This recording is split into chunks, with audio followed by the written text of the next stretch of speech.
And we are back for day 2 of the UTMB here in Chamonix.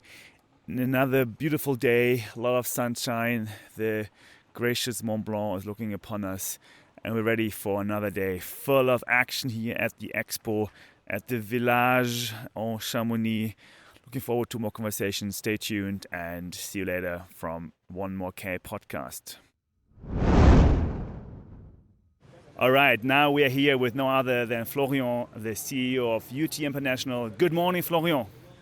Good morning, Marcus. Nice to be with you here in Chamonix. Finally seeing you in person. Exciting to be here. How were the first 2 days of this UTMB week in Chamonix? Yeah, quite busy, but actually quite smooth. We are very lucky with the weather. It's very sunny. It's quite cool when you go to in altitude. So far so good. Very excited to see all this excitation and all the also Asian community being there, of course. Talking Asia, we just learned from you there is a lot of things happening from Asia. What's your impression from the Asian runners coming this year to UTMB here in France? Yeah, I can really feel there is a big hype of UTMB from people from the Asian community. We see many Chinese runners back to pre-COVID figures, basically, which is a very good sign. So it means that we have as many Chinese runners as we had in 2019, with a very strong elite roster, especially on the UTMB with Jeju, with Jia Shengchen. We have also Fuzhao Xiang on the female part, so very strong elite participation from China.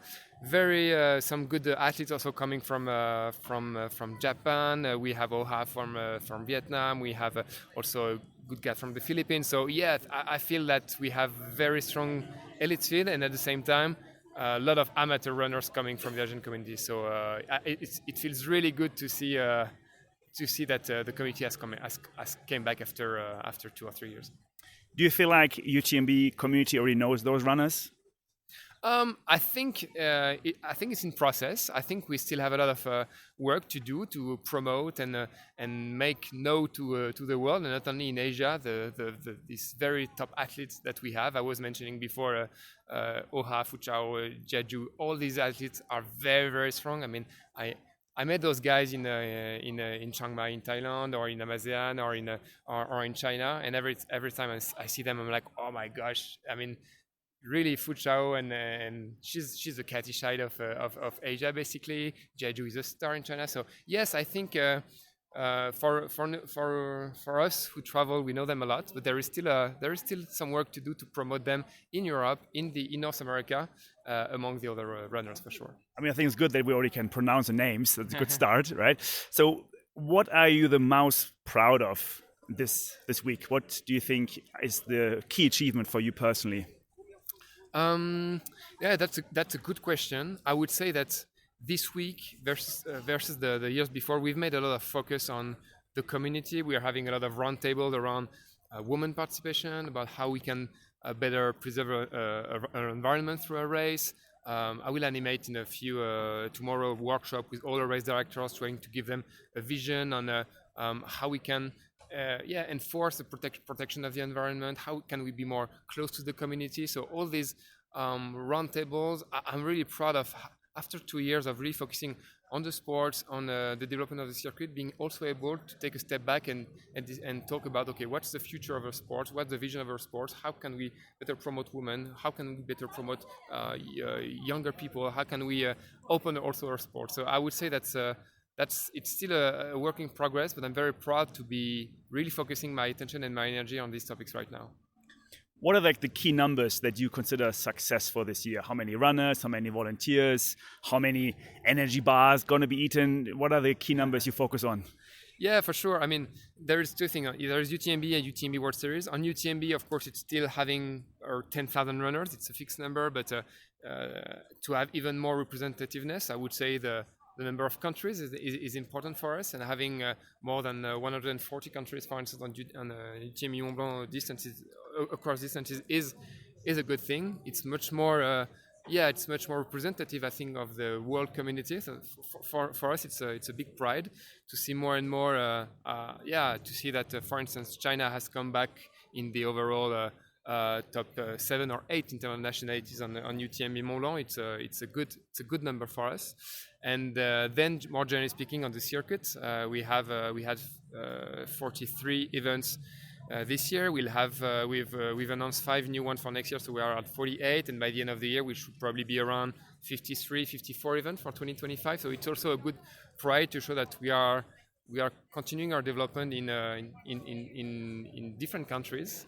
We've just announced Colombia, for instance. We've announced a new event in Japan. So this is quite a pride for us to say, okay, now we are going where the communities are. And for Japan, for instance, now if you want to get your running stone, you don't need to go to Linghai or Transjeju. You will have Kaga close to your home. It's going to be easier for the Japanese community.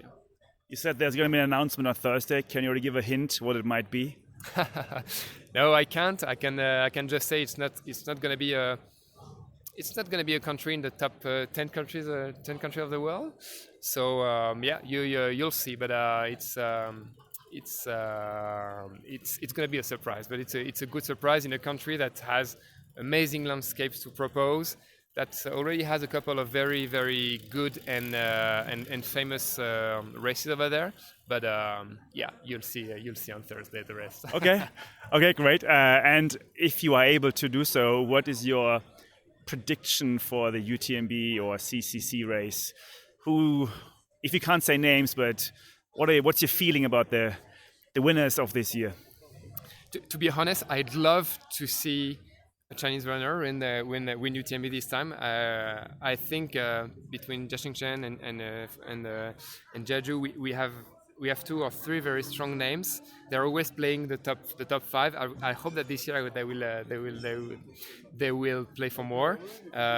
We know that Jim is a little bit behind because he had to recover, so it leaves some space afterwards.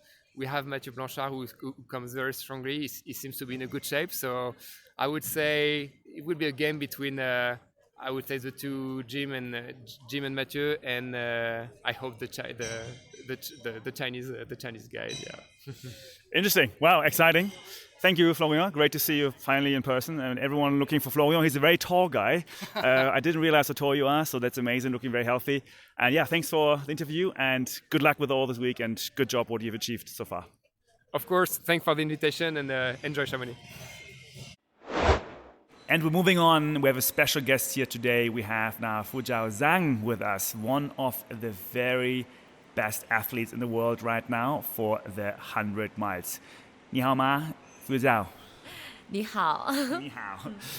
How are you doing? How is your plan for this year's 100-mile race? I hope I can shorten my finish time. What was your time last year? About 24 hours and 50 minutes. And this year? This year, my plan is 24 hours. You had a fantastic race at Western States. Very good job there. You were battling with the best of the world, Katie Scheid, now again. How were the last few weeks of training going since Western States? After Western States, I have a long rest, about 3 weeks long, because I need to relax. Now I think I find because I have a good rest and about big mountain training a lot. Yes, and I run the I run the four times, so it's okay for me. Yeah. So this is your 5th UTMB, right? So you've done it already 4 times. That is amazing. What are you going to do different this year than the last times? Because last 4 times, I think a competitive is different. This year, I think competitive is more and more. So I need to do better. My finish place I can't choose, but my finish time I can. I need to do hard. So you can control your finish time, you can't control your finish place. I just talked to the CEO of UTMB, and he said he hopes that a Chinese will win this year UTMB. I hope I can, but it's very difficult. Yeah, it's a very long race, 100 miles. It's a very long race. How is your crew?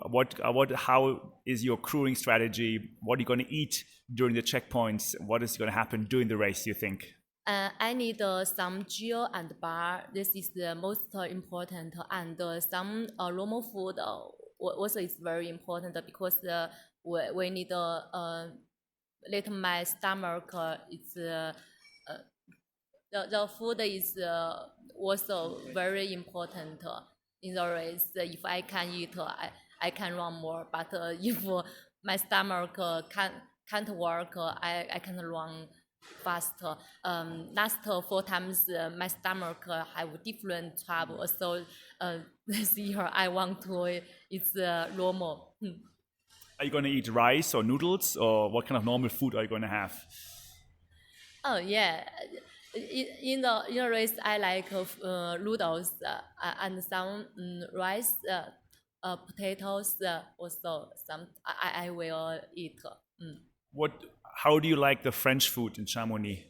Oh, the first 3 times I can't eat Europe food, but from last year I can eat every day. I can eat Europe food. Wow, Yes. you can eat cheese and baguette and croissant, yeah? Yeah, cheese is very delicious for me now. Okay. A few other questions. Where do you actually live in China? In Zhejiang, Morgan Mountain now. Sometimes in Shanghai, but my hometown is Chongqing. Okay. And you train there as well all the time? Yes. Before Morgan Mountain, I live in Shanghai. Shanghai no mountain, so I changed the place to the good for my training. Yes. Many people in Europe and North America don't know anything about Chinese running. It's unfortunately language barrier and culture barrier. What is exciting about running in China? Even we are start 很晚怎么说 very late. We started trail running very late. Yeah, but we grow up very fast. So we are also very hard to communicate with everybody, like study English. It's very important for me. Yeah. Your English is actually very good, so that's it. And I think you actually been improving. I've been listening to you for a few years now, and I can tell that your English is getting better and better. So congratulations. Yes, my English is like my 跑步水平在提高。 So it's like her English level is just like her running ability. So it's also improving. Yes. Good. How many trail runners are in China? Do you know a number? How many trail runners are in China? I don't know, but very it's a big group because in China have many trail run race more and more now, and every race have many people. Yeah, I know that road running is a lot of marathons. I think there were 500 marathon events last year with like millions of runners. So road running is bigger than trail running, but trail running is also growing very fast. Thanks to, of course, you and others who are really an inspiration for the Chinese. What is the message from you for the next generation of young runners coming from China? 他们会比我们会更强，然后会让更多的世界跑者，然后认识到中国的跑友。So Fuzhao said it's like for the young generation runners after like 2000, and most of them will be stronger than the older generation, and they will let the world to understand and get the eyes bright for them as well. Yeah, because they are more more younger and they have more opportunities than these old generations. I don't think you're very old, but yeah, you're very young and you're very fresh. Again, super exciting that you are here and that you are going to challenge the Europeans, North Americans, and other nations. As a Asian-based individual with Asian-based brand, and our podcast is Asian-based, we are rooting for you. So we're really excited for your race, and we hope everything goes well. Hope that stomach is doing well, and yeah, then we'll hopefully see a very good time on Saturday evening in Chamonix. I will see you Saturday. 谢谢你啊。也谢谢你。 Another Asian runner highlight. I am here now with Affindi, one of the elite runners from Malaysia, Kuala Lumpur, Malaysia. He is a Suunto and Hoka sponsored athlete, and he is joining this year's UTMB race. Affindi, nice to meet you. Good to meet you. Which race are you doing this year at UTMB? This is my first time. I do my best for Malaysia. I run for OCC. Nice. What is your plan for OCC? I try my best and finish strong. Yeah. Very good. That's a good intention. How is it to train in Malaysia? I'm training a lot in this and in Malaysia for fast trail and Cameron Highland, Jandabai, Fire Mountain. I think Cameron Highlands are very beautiful, very nice for training. How is the community in Malaysia? Very good and growing. A lot of sponsor for runner, and now this year we helped by UTMB Malaysia Ultra Trail. And you're one of the invited elites for the UTMB Malaysia. Is that correct? Yeah. Wonderful. So we can't wait to see you racing this year here in OCC, and then also next year in Malaysia, so this year in Malaysia, and more to come. Well done, and good luck, Affindi. Okay, thank you very much. All right, guess who I just bumped into? I bumped into Amy, who knows everyone in trail running. Good afternoon, Amy. Hi, good afternoon. How are you? I'm very good and well, thank you so much. Because you know everyone in Asia, so I thought, let me just ask you, who are you rooting for this year on the Asian runner side for UTMB, OCC, CCC? Okay, I think the one that I'm rooting for is Hoka, because Hoka is coming back for her CCC, and I think she's going to do really well. And for the guys, I would think Stingray. I just met him like yesterday or the day before, and he's rooting like his aim is like sub 5 and going to be like top 10 for OCC. So definitely, I'm really seeing that. I'm waiting for him at the finish line here. So he's going to be performing, I think. Yeah. Yes, I need to get Stingray on the show as well. There's so many countries this year participating from Asia in UTMB and the whole other event series. Which country you think is going to take the best positions home back to Asia? Asia countries. There's a couple of guys that I know from Philippines that's coming. Malaysia, I mean, I knew there's so many coming here. From Kailas team in Malaysia, there's one guy, Jack, then he's doing UTMB this year, and after that he's going to do Tour de France. Yeah, so straight after that. So it's going to be amazing. So I've seen so many Malaysia people. I think Malaysia will be doing pretty well. Of course, Singapore, I'm rooting for Singapore. Yeah, I hope to see everyone performing and doing great. Who are the Singapore runners here this year? I'm from Kailas, right? So Annie is doing UTMB, and my boyfriend Wayne is doing CCC. Yeah, and then we also have other runners from our trail running community from X Trailblazers. So quite a number of us coming here. Yeah. Wow, amazing! Thank you so much, Amy. Good luck. Have a good week, and speak to you soon. Yeah, sure. Thank you. Have a good day. And we are on the road here. I am here now with Sam, who is leading international business for the Chinese brand Kailas. If you don't know Kailas, I'm sure you do, but in case you don't, Kailas is one of the largest outdoor brands in the world, and they're also here with a big presence at UTMB. Hello, Sam. Ni hao ma. Hello, ni hao. My name is Sam. I've been working for Kailas almost 10 years. And Kailas is a brand from China originally, and we've been around for 20 years. Now we have about 400 stores across in China, and globally we have more than 1,000 sports. And yeah, we are the big guy, the leading brand from China, and we are interested to explore beyond China, Chinese market. Exactly. I mean, you're so large. That is amazing. You've been with Kailas for 10 years. That's also a very long time. You have a big presence here at UTMB. What is your goal for UTMB this year here in Chamonix? Well, actually, we've been in Chamonix for 4 years. We've been having a booth presence and also being our athlete to UTMB for many years. But we have been having a booth here for the last 4 years. In 2021 we didn't come because of the COVID. But the first time we were here is 2019 and 2022, 2023, and this year as well. And the reason we come here is very simple. UTMB is the biggest trail running race in the world. It's the most popular, it's the most international, and it's the highest level of competitiveness.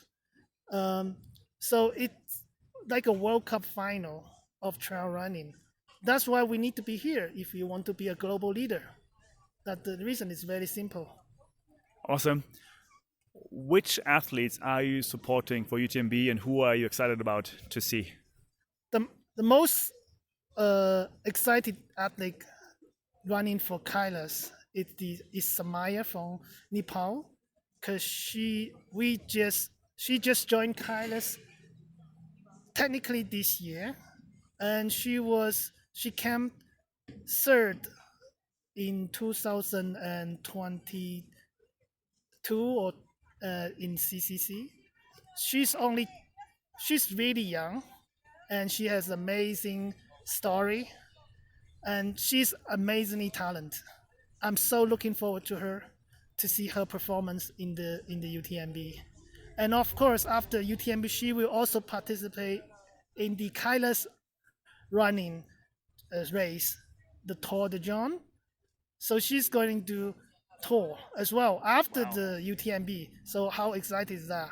Wow. So actually, this is another story I would like to say, that a few of our athletes will do UTMB, and then after that, they will do tour as well. So of course, this is a big risk for the athlete, but I am really inspired by the determination. That's amazing. Tour de Jean, another great race coming in 2 weeks' time, I believe. Yes, so not much time of recovery. We will talk to Samaya later, so I'm very curious to hear her story. What is the strategy with all these athletes? Like, who do you usually pick? How do you pick those? How do you support them? Personally, when we pick athlete, we definitely, because Kailas is pretty new to a lot of for Europe, also for other parts of the world. Because yes, we are very big in China, but we need to still do a lot of work. We need to make a lot of presence and awareness outside of Chinese market. So we actually look for people who are close with the communities, who not just a very strong runner, but also who can help to grow the community as well. So, for example, the Franco Colle, the 4-time winner of Tour de John, he is being really helpful to our brand in Italy, because he's not just amazing runner, but also he's an amazing trainer. He's also an event organizer, and he's very helpful among the community, and he's very close with the race organizer as well. So we're not just working. So again, I'm looking at a lot of different talents for athlete. Nice. Which markets globally? I mean, you are head of international. There are 196 countries in the world, I believe.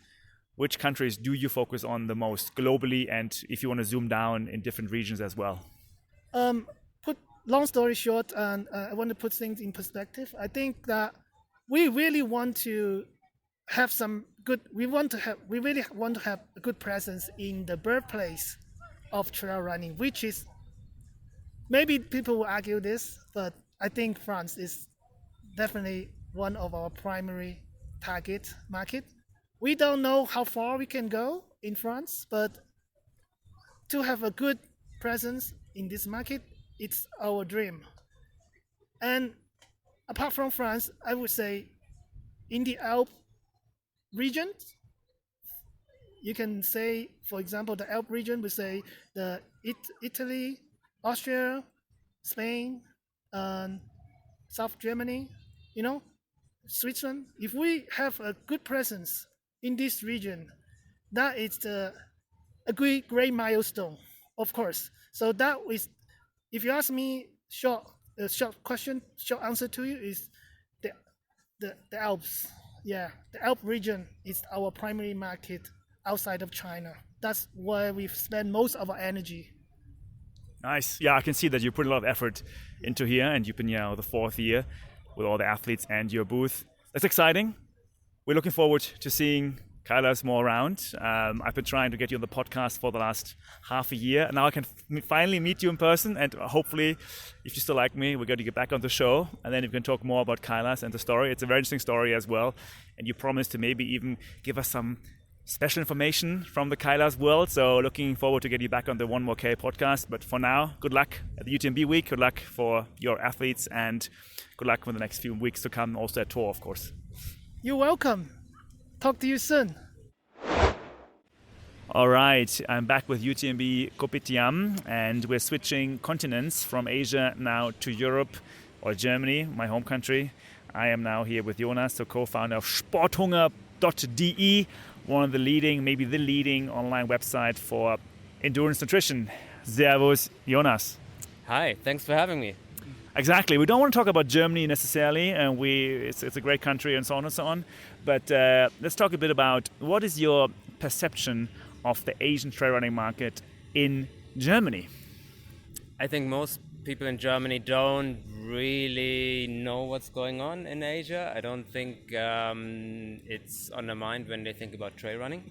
I had the opportunity to live in Hong Kong for a couple of times, actually. I lived there twice and spent a couple of years there. And I think the people of Hong Kong are very spoiled when it comes to trail running. It's so convenient to have the trails right, behind your house, behind your apartment. So I think it's really nice there. I got into trail running when I was living in Hong Kong, and so I got used to the whole trail running ecosystem that you have there. You have a lot of, great shops that are bringing brands there. The specialty Gone Running, for example, yes. These kinds of shops, specialty running stores. And when I moved back to Germany, I was really surprised by the lack of products in some of the running stores, because you could find the big brands for shoes and clothing, but especially sports nutrition and other little things for trail running, you couldn't find a lot of products really. So that's one of the reasons how we got started. Yeah. Are you already having any Asian products on your platform?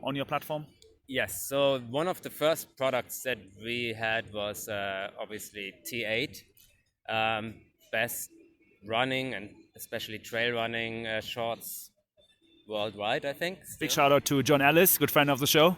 Yes, these guys are doing amazing things, and I discovered their products when I was doing one of the trail races in Hong Kong. And when I moved back, I bought a couple of the commandos. I was in their office, like a tiny office, and I remember that moment when I was standing there, and I thought, should I say something to these guys if we could do a cooperation? I bring the products over or something, and I wasn't in the business back then. I was working in finance and so on. I didn't say anything because I didn't know how the business works in Europe. But then once we started with our website, that was one of the first products that we wanted to bring in, because they're just so great, and anyone who tries them on knows that there's a great difference between them and regular running shorts, and you can see the difference. And so yeah. Are you gonna run in T8 on your OCC? Oh yeah, definitely. Yeah.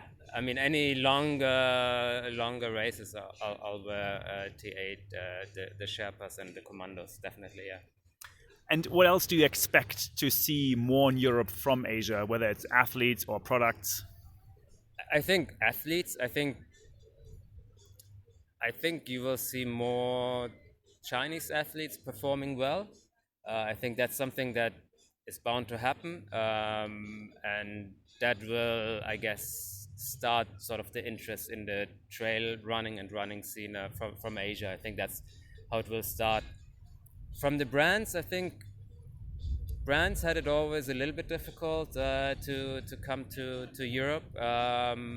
So far, they haven't had a big impact. Small niche brands, yes, but I think on the big stage we haven't seen that as much yet. But I think it starts with the athletes, really. I mean, rumors have it that you might gonna have a nice nutrition brand in your platform next week. It starts with an L and it means delicious in German. But what would you recommend a brand coming to Germany or to Europe, how to enter the market? What's a good strategy? I think the best strategy, especially when it comes to nutrition, but anything that you really use, also like apparel, is go to the events, go to meet the community, talk to people, and you have to be willing to kind of spend the time building your brand locally and building the connections. And what we sell now is a result of the work we did over the last couple of years. And a lot of the new customers we meet at events. And when we started, our marketing strategy was, okay, go to events and talk to people and show them the products. Now that was sort of beginning of 2020. So a month later, we got into lockdown, no more events. So our whole big business plan, was for nothing. So we had to wait 2 years basically until we could really go to the events again. But in the end, this is, I think, for any market, any brand that doesn't have, massive budget for marketing, you just go to the events. And trail running is still a relatively young sport, I would say, or at least the industry around it is relatively young. And people still appreciate new brands, new products, and are very welcoming. So that's the best way to go, I think. We share a similar background from finance to trail running. I think we should cover this in another episode. Both of us made a switch from that finance world with also a lot of different conferences and a lot of different people coming to this trail running conference. It's, it can't be more different. People in suits coming to now people in running shorts. But I think that's for another day. Thank you so much, Jonas. And good luck with OCC. And keep it up. What you do with Sporthunger.de. Sporthunger, by the way, means sport appetite, but sporthunger.de is the one to go for. All the best. Thank you very much. Okay, day 2 is in the box. I am tired, I'm exhausted. This is now my decompression session with my dear co-host Ned. Hey Ned, how are you doing? This is the first time that someone has talked to me and considered it decompression.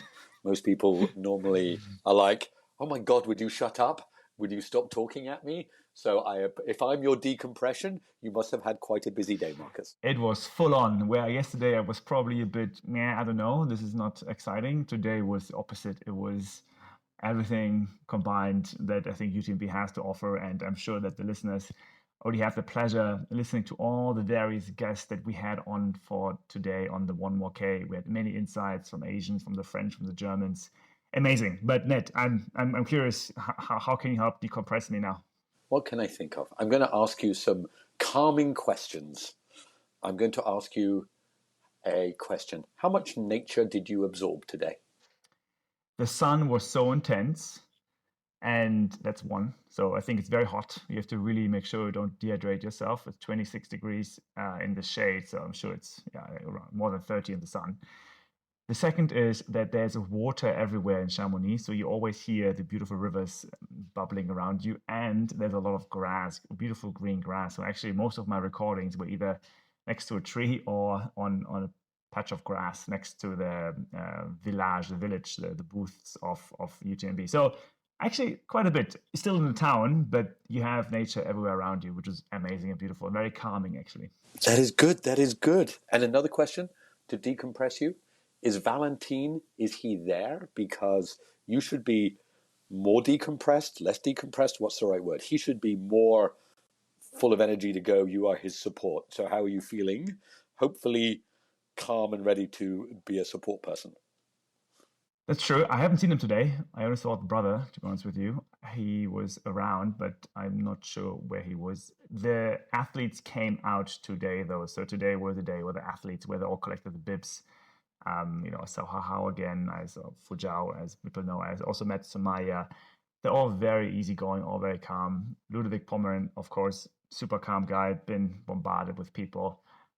Met Hannes, the German, super nice guy as well. I think, yeah, really, despite all the buzz, many of the athletes seem very calm. It seems more everyone around who's dancing around is people like us are quite exhausted because we are there for maybe different purposes than running.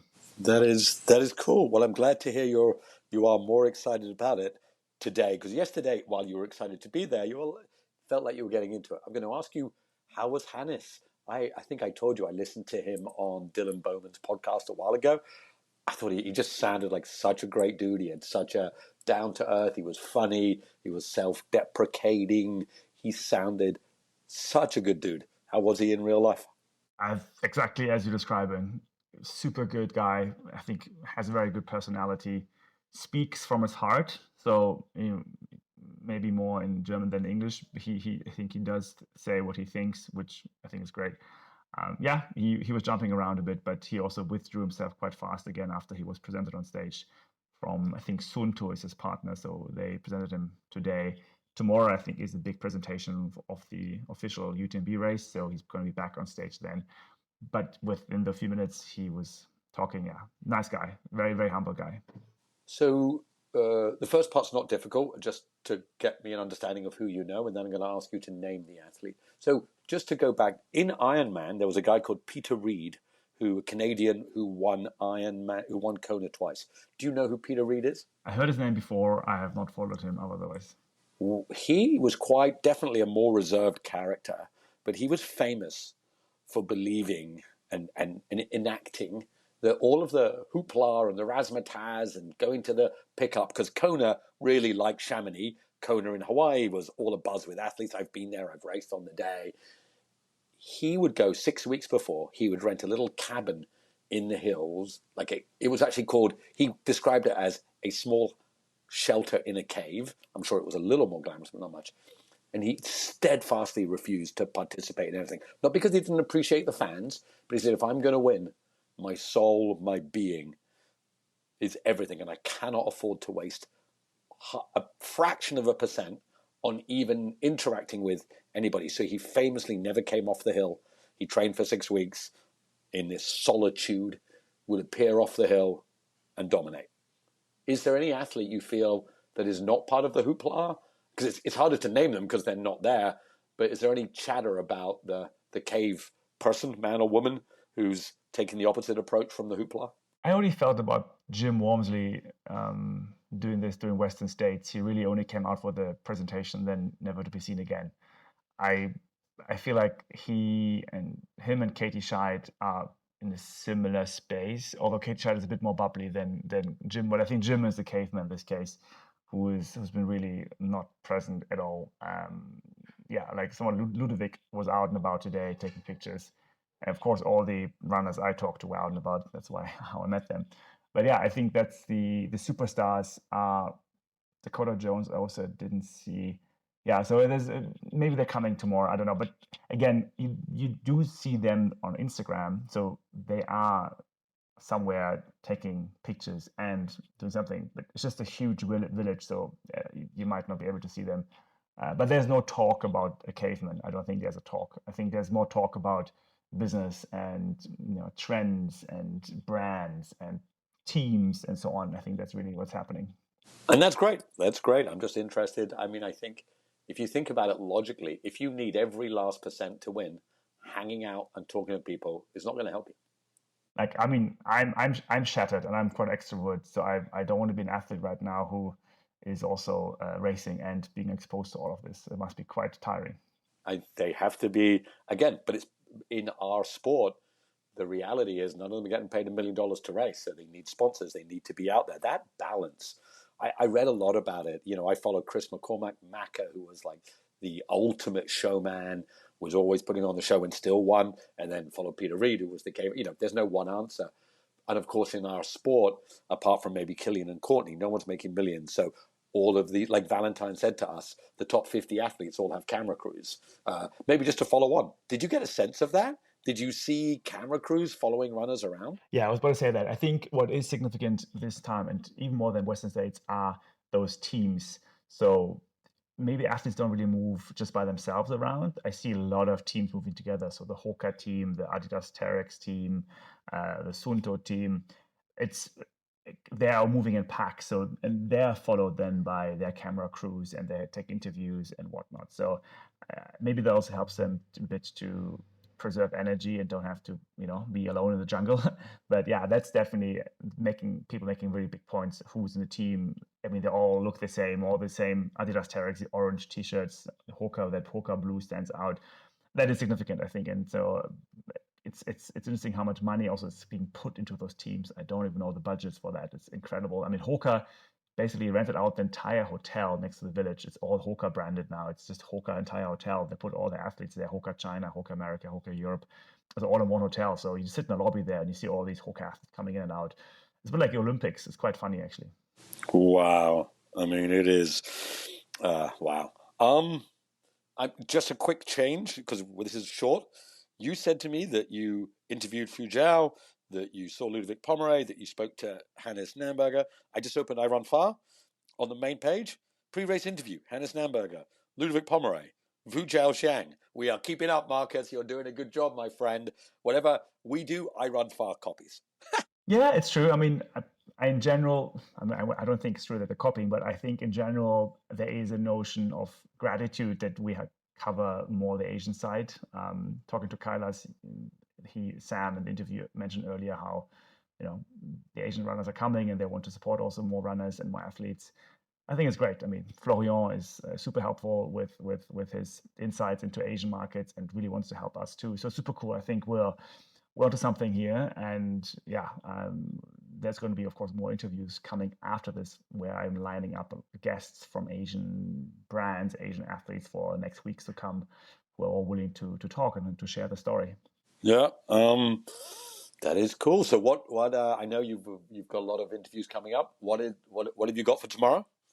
Tomorrow is the big presentation day, so I will probably camp out next to the stage and wouldn't say harass, but probably kindly talk to the key ones. I have a few more Asians, Jia Sheng Shen, of course, Somaya Buddha. I wanna get them onto the show. Stingray from Philippines, making sure we cover all those Asian athletes. And yeah, then got introductions from Florian to talk to the UTMB Asia team, so the Japanese guys and the Hong Kong people. So I think we're also going to cover more those in the next few days to understand the plan for Asia for UTMB. Very cool.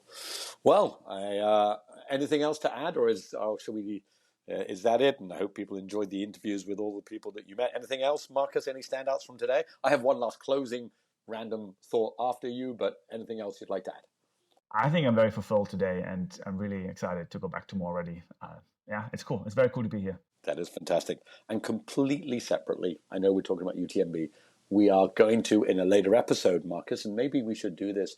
Let's really talk about documentaries. You mentioned to me there was a lot of not so great. I've been watching a few. I generally agree with you. I think it's incredibly important part of our sport now, the content and filmmaking. I'd love to dive into it. I just want to shout out, I watched Feel It All, Drew Peterson. It's on I Run Far, so if you go to I Run Far, it's a difficult film. He's very open, mental health, depression. He's been through a lot, and he's not pretending that running is everything, but just the way he emotionally talks about what running has done for him. And this guy's really been through incredibly tough. It was I think beautiful is the wrong word for what was a really difficult film, but yeah, sometimes there are standouts. So I look forward, some of them are full of joy. Some of them are using running as, treatment, running as every different thing. But Marcus, maybe after UTMB, so much we talked about content being made, we looked at films coming out, and I would love to just maybe we'll do an episode on content and see what films we love. Okay, let's do it. What's the name of the documentary you just mentioned? Feel It All, and Drew Peterson. Okay. Thanks, Ned. Thanks. It was a great session on your couch. Always good to have your voice in my ear so I can really switch off and close the second day. And this also completes the wrap up of our UTMB Kopitiam number 2. Thanks for listening, and we'll see you guys tomorrow. See you tomorrow, everybody. Take care. Bye-bye.